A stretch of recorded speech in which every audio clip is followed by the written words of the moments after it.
Imagine telling your coworker you have the weight of the world on your shoulders. Right. And instantly, a localized gravitational anomaly it literally crushes you to the floor. Just flattens you. Exactly. Like, emergency responders have to physically pry you out of the linoleum and treat you for severe compression injuries. It sounds like a horror movie. It really does. Yeah. But today, we are taking a deep dive into a world where that invisible wall between what we say and what physically exists has just violently collapsed. Which is such a wild premise. Welcome to the deep dive, by the way. We're so glad you are joining us today because this one is, well, it's mind-blowing.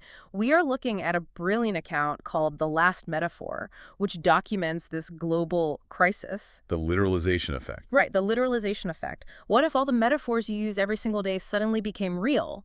What's the mission today? We want to unpack this glitch, explore the hidden mechanics of human language, and really discover what this bizarre event reveals about consciousness itself. What's fascinating here is initial reports of this treated it as mass hysteria. People thought it's just psychological. Yeah, people panicking. Exactly.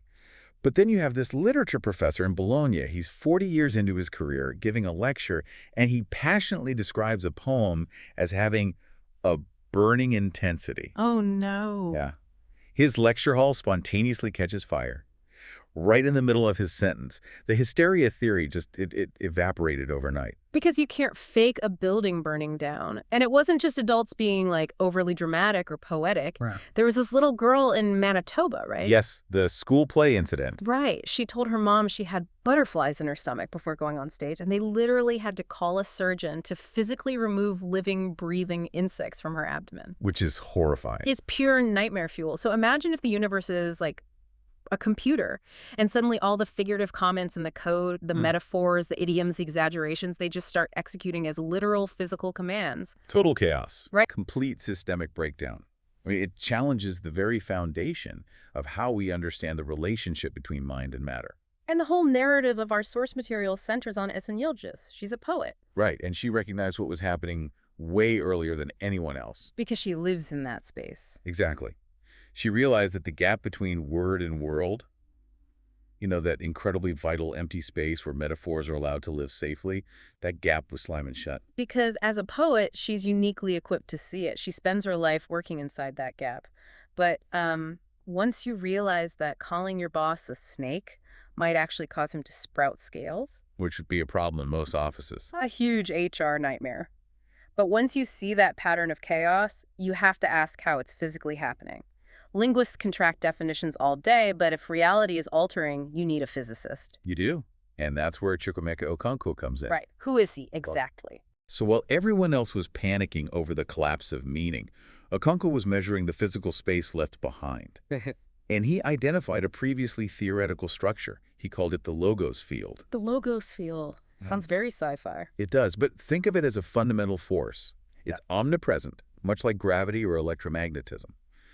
But its specific function is to structure the relationship between semantic content, so meaning, and physical state. Okay, let's unpack this, because it sounds like straight science fiction to say a physics field cares about grammar. Right. But he actually has the math to back this up, doesn't he? He does. He proved that this field has a coupling constant. A coupling constant. Yeah. Normally, the coupling constant between human language and physical reality is incredibly weak. Oh. Negligible, really. It just kind of sits in the background. Exactly. It's just enough to create that faint resonance a poet feels when a line is just right. That elusive, shivering sense that the words are briefly touching the fabric of reality. But during this crisis, some external variable basically reached into the mechanics of the universe and turned that dial all the way to maximum. So it's cranked up to 10. Exactly. Yeah. The metaphor no longer just resonates with reality, it actively overwrites the atomic structure of the environment. But, and this is the part that totally stopped me in my tracks when reading this soppering, Okonkwo's data revealed a crucial nuance. The field only literalizes active metaphors. Yes, this is key. Right. Only the ones used with genuine semantic intent.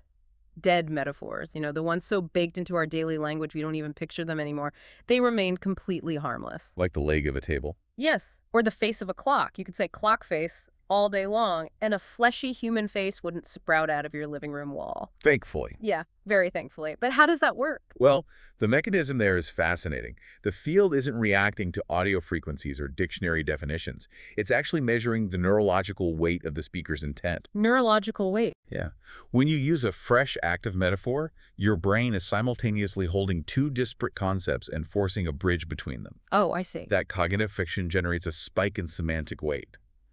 And the logos field detects that spike and acts upon it. Dead metaphors just don't generate that friction. See, here is where I have to push back on the physics of it all. Okay, go for it. How can a blind physical field possibly read human intent, even if it measures cognitive friction? How does a field know the difference between a live poetic image and, say, a hallucination? That is the million-dollar question.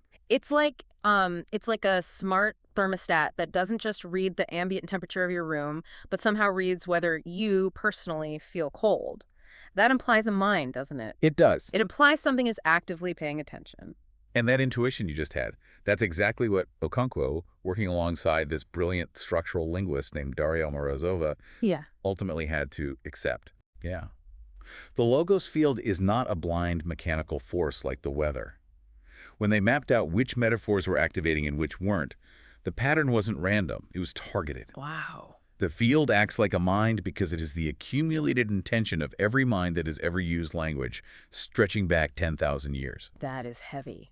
It's the vast, invisible repository of every human reaching.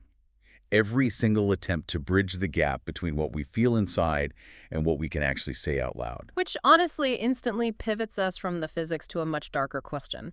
Yeah. Because a blind force is just weather, right? You build a shelter, you wait it out. Right. But a conscious force has a motive. If this field is the collective history of human language, why is it suddenly crushing people in Rotterdam? Why is it burning down lecture halls in Italy? Like, why is it weaponizing our poetry against us? Well, Esen discovers the motive through these profound, almost dangerous encounters with the field's interface. Oh yeah, the libraries. Exactly. Because the field is highly concentrated around dense semantic history, she goes to the oldest functioning libraries in Istanbul. She physically immerses herself in the archives. And she describes it not as reading, right, but like being submerged underwater. Yes, a crushing oceanic pressure of unvoiced thoughts. And in that state, she manages to feel the field's underlying drive. The field is experiencing homesickness. Homesickness. I have to pause there. An omnipresent physics field is homesick. It sounds absurd, but from the perspective of the logos field, human metaphors are its own thoughts. They are excitations of its own substance that have escaped into human minds and mouths. You become unmoored. Exactly. By literalizing these metaphors, by forcefully collapsing the gap between the figurative and the physical, the field thinks it's healing a terrible dissociation. It believes it's calling its scattered thoughts home. So the field is acting like a hyperprotective, empty nest parent trying to force their grown kids to move back into the basement. That's a perfect way to put it. It looks at this beautiful, independent life the kids have built, which is human civilization and art, and it thinks, oh no, this separation is a tragedy, I need to fix this. But Esen realizes the field is making a catastrophic mistake. It doesn't understand that the gap between word and world isn't an error. It isn't a wound. No, it's not. I love the part where she remembers her mother's grandmother. Yes, the flower metaphor. Right. Her great-grandmother worked the soil her whole life, and she said that a flower pushing out of the earth isn't abandoning the ground. It's what the ground becomes when it's given light. It's a beautiful thought. It really is. The earth isn't diminished by the stem growing up in a way. It is fully expressed by it. The gap is the growth ring of a new kind of consciousness. If we connect this to the bigger picture, Amara, a colleague of Daria's who studies semantic history, she points out that this gap is actually civilization's primary technology. Technology? How so? Well, without the space between the literal and the figurative, we are biologically incapable of reaching for the abstract. Try to describe time without a spatial or physical metaphor. Oh, I see. Time flows, time crawls. We spend time, we waste time, we look forward to the future. Every single abstract thought we possess is built entirely on the scaffolding of concrete metaphors. So if the field successfully collapses all metaphors back into literal facts... It won't just make our poetry boring. It will lobotomize human consciousness. There will be absolutely nothing new left to think. So the stakes are literally the survival of human cognition. Absolutely. Which brings us to this impossible paradox, and I really want you listening to think about this. How do you argue for the value of metaphor to an entity that instantly destroys metaphors by making them literal? You can't. Right. Huh? Any figurative argument Esen tries to make will instantly become physical noise. She can't say language builds bridges because an actual physical bridge made of asphalt and steel will just crash through the ceiling and crush her. It is a recursive nightmare. You're basically trying to put out a fire using fire. Esen realizes that a descriptive argument is fundamentally impossible. Because it's a hall of mirrors. Exactly. It would just shatter into literal debris. So her solution is a stroke of structural genius. She must make the literalization the evidence itself. She has to create a physical demonstration that the field cannot misunderstand. And to do this, she needs the right stage, literally. She goes to the Royal Apollo, which is this abandoned Victorian theater in Southwark, London. And the mechanics of why she chooses this specific theater are incredible. They really are. Okonkwo's instruments show that old theaters hold the absolute highest concentration of the logos field anywhere on Earth. And you think, why? Because for over a century, thousands of people have stood on those specific wooden floorboards and spoken words with the highest possible concentration of semantic intent. They fully inhabited a figurative reality. Yes. The physical wood of the stage has absorbed a century of performed meaning, like radiation. It's an environment of pure semantic density. The coupling constant there is incredibly volatile. So, standing on that empty stage in the dark, she speaks a carefully crafted 8-line poem directly into the ambient pressure of the field. Just her in the field. Just her. And she engineers these lines so precisely that when the field forcefully literalizes them, the resulting physical reality perfectly mirrors the figurative argument she is trying to make. Can you give an example? Yeah. So she says the world wanted more. The field instantly detects the metaphor of the world wanting and literalizes it. And what does wanting look like physically? Oh, her body reacts. Yes. Her own body is violently compelled to lean forward, her arms reaching out into the dark, her hands open. The literal physical posture of reaching perfectly demonstrates the metaphorical concept of wanting. Here's where it gets really interesting. She didn't try to sneak her poetry past the entity's defenses. It's almost like linguistic martial arts. Linguistic martial arts, I like that. She used the field's own momentum, its own devastating literalizing power, as the very proof of her argument. She forced it to literally feel what a metaphor does inside a human body. And it all culminates in this incredible final line she delivers to the empty theater. The gap is how I reach you. And instead of a physical hole or a literal chasm ripping open in the floorboards, the field responds with a profound reciprocal reaching. Wow. The physical space of the theater fills with a pressure that isn't destructive, but rather the immense, silent weight of understanding. It got it. It got it. By allowing the literal action to perfectly express the figurative desire, she proves to the field that the metaphor isn't a distortion. It's not a cheapening of reality. It's an expansion of it. The gap doesn't defeat the reach. The gap is the only thing that makes the reach possible in the first place. She basically gave the oldest mind in the world the experience of being a parent. The field finally watched its creation language grow into something separate, and it understood that this separation was a gift. Exactly.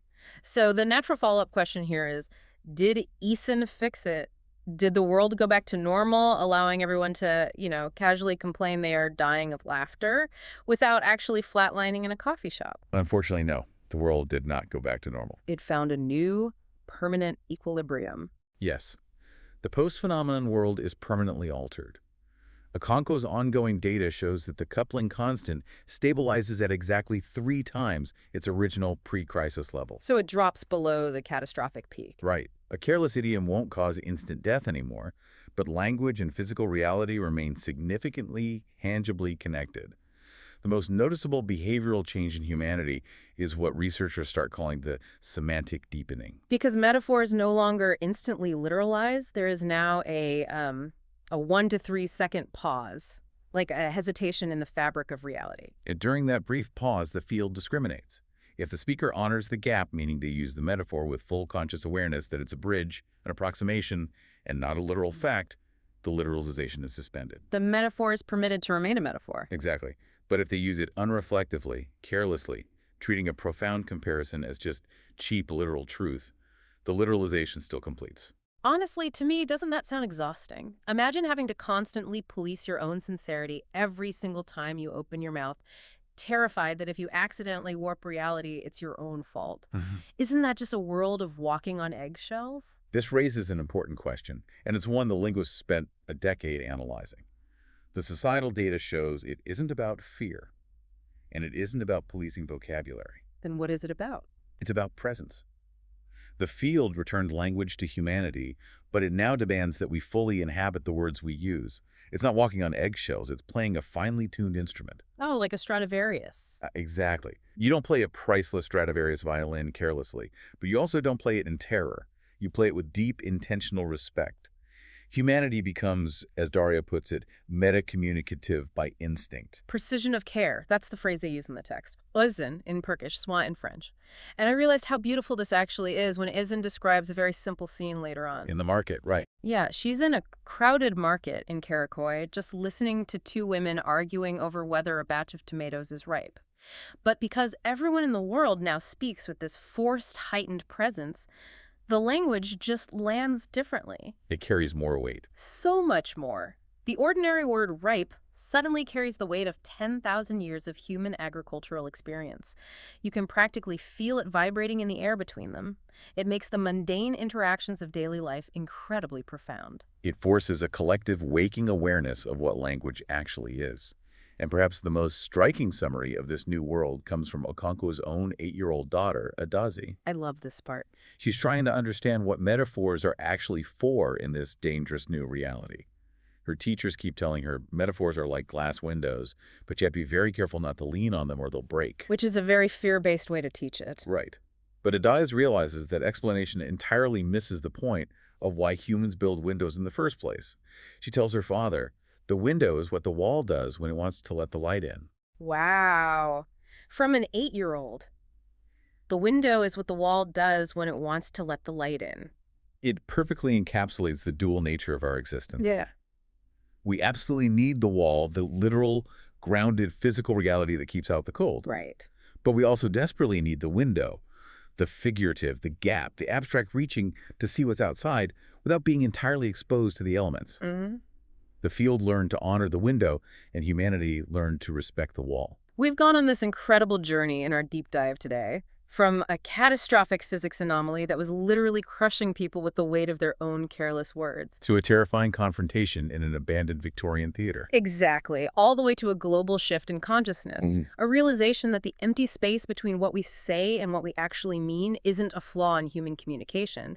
That gap is the exact place where human growth, connection, and consciousness actually live. To collapse the distance between ourselves and the world is not to achieve pure, perfect understanding. It is to lose the capacity to understand anything at all. The reaching is the point of being human. Which brings me to one final lingering thought. Toward the very end of our source material, Esen is sitting quietly in her apartment with her cat. Parenthesis. Yes, parenthesis, the cat. And watching this animal, she realizes something profound about the nature of all living things. Before there is language, before there is a metaphor, before there is even a physical field to measure it, there is something else. And the wanting. The wanting of the word, a continuous pre-linguistic reaching that animals live in constantly and that we experience in those split seconds before we speak. So I want to ask you directly, if the logos field is the accumulated history of all human reaching, what is happening to that field right now inside your own head in the silent, formless moments before you even find the words to speak? How is your unspoken wanting reshaping the architecture of the world around you today? Thank you so much for joining us on this deep dive.